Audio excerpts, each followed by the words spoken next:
Good morning. Good morning. Thank you all for being here.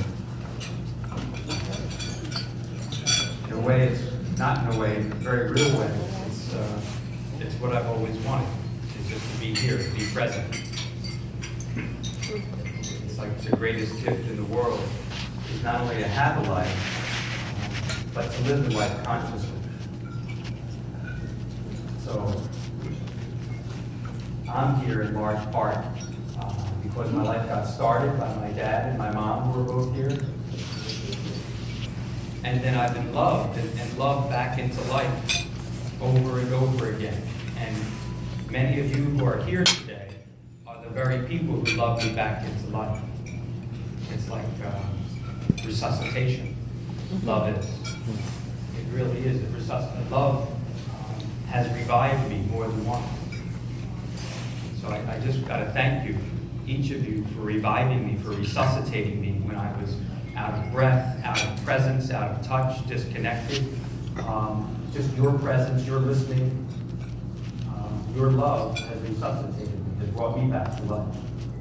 So I really can't thank you enough. And I'm looking at this room, and there's so many of you who have and are right now making a difference in my life.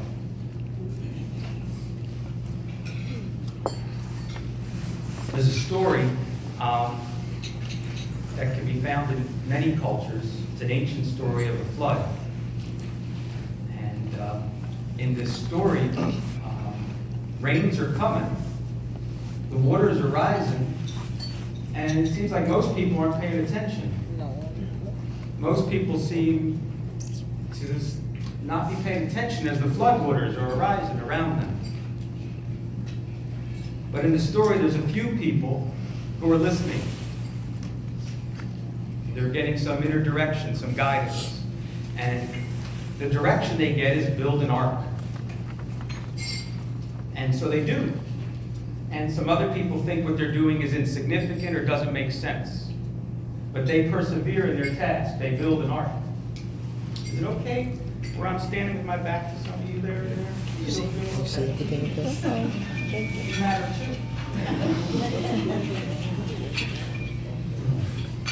So they persevere, they build an ark.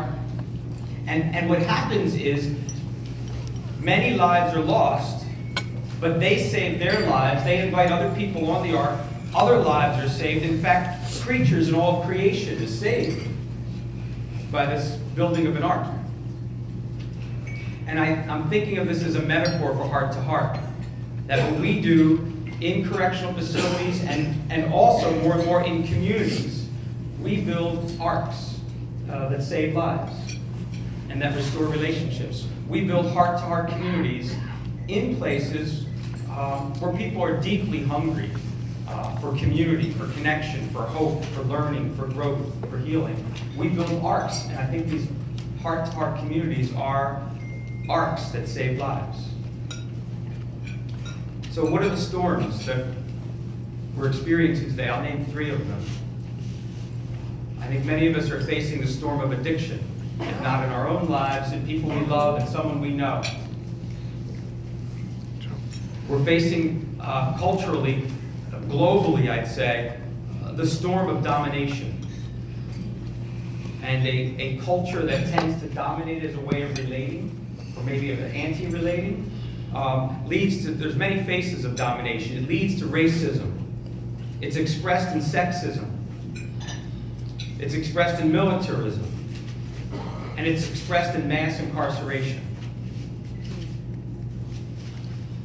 In particular, Heart to Heart has, for the past 30 years, we started 30 years ago, almost 30 years ago, with 2 Catholic sisters who started a program in Albuquerque.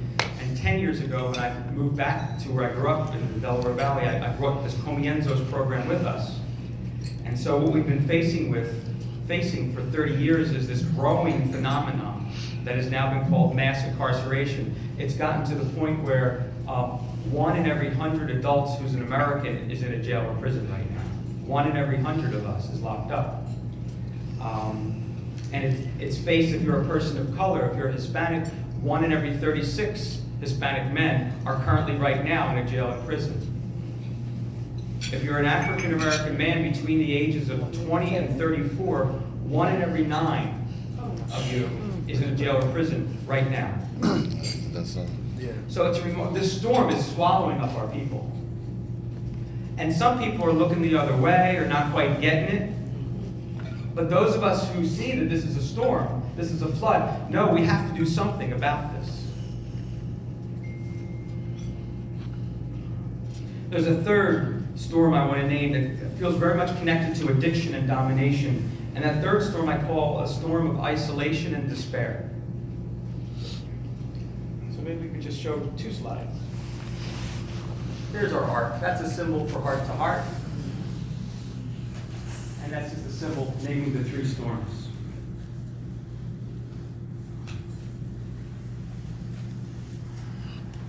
I think if we pay attention to the signs of these times, if we look at these storms of addiction, domination, and isolation, if we understand what's happening, we can have a sense of the kind of ark that needs to be built.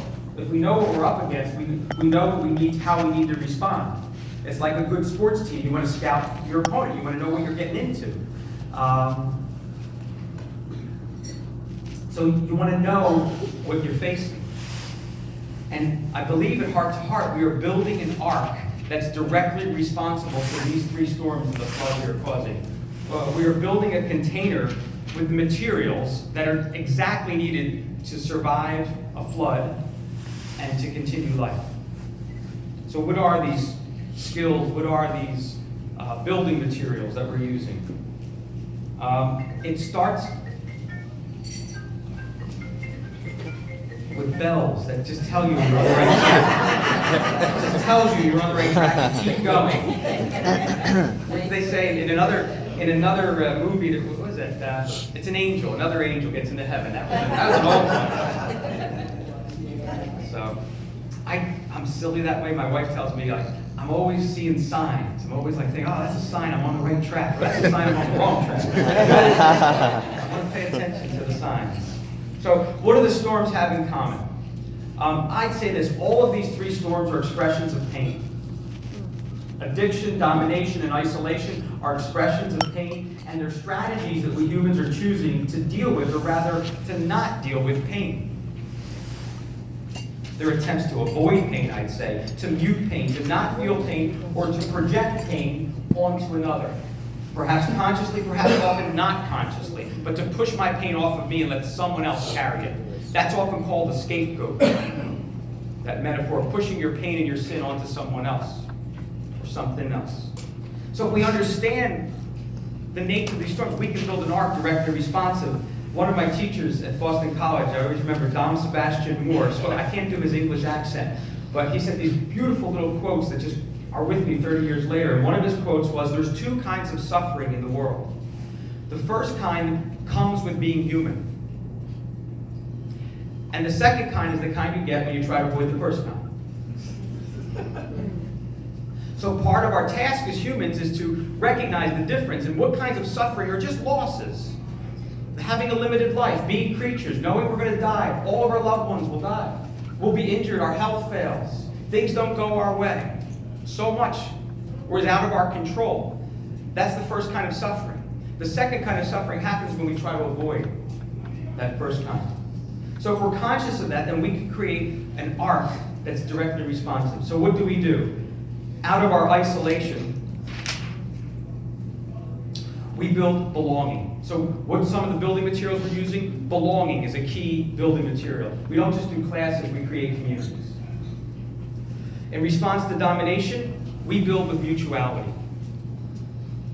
In response to avoiding pain, we build with space that allows for vulnerability and acceptance. In response to the busyness of our culture, we build with spaciousness.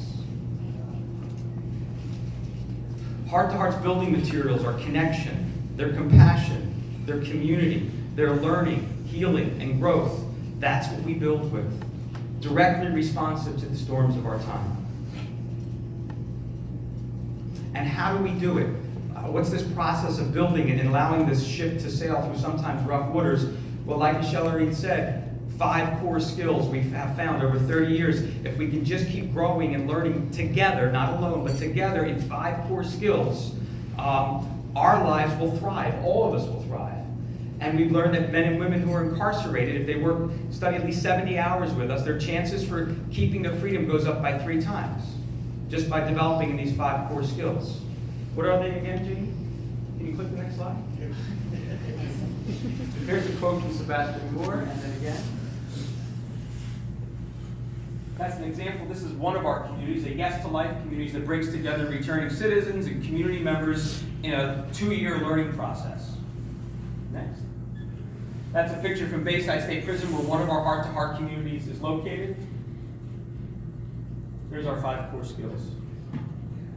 Mindfulness, empathy, decision-making, conflict transformation, and resiliency. What kind of difference is this making?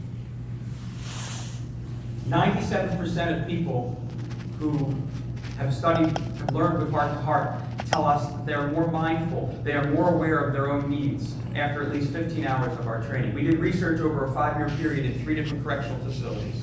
And this is what the research is telling us. 97% of people are telling us they're more mindful and they're more aware of their own needs.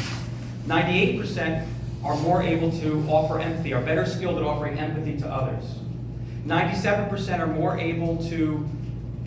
are more aware of others' needs. In terms of decision making, 96% of people say they take other people's needs into consideration when making decisions more, thanks to Heart to Heart. So over and over, we're getting significantly positive feedback from our learners that what we're doing is working. We're building these core skills, and people who take it seriously, who join in this arc building and sailing process, lives are changed. What's next? Oh, here's the data. I should have read it. Oh, the last one I didn't read. The conflict one. We typically have 5 measures for each of these, so I've only put 1 for each of the 5. But one of the measures for conflict transformation is I'm more able to speak honestly without judgment. I see judgment as a key piece of these storms of our times, both self-judgment, this inner critic that many of us are faced, and the judgment and condemnation of others. So the capacity to speak honestly to others and to communicate our needs and our loves without judgment is a powerful tool for conflict transformation. 94% of our learners say they're more able to do that. What's next? So the key is that what we're doing is investing in people in need. We're investing in people who are now able to come home as fathers to their kids, come home to rejoin our faith communities, rejoin our workplaces. And we found that in 2017, first of all, in 2017, we served more people than ever, and that's largely thanks to you. We served...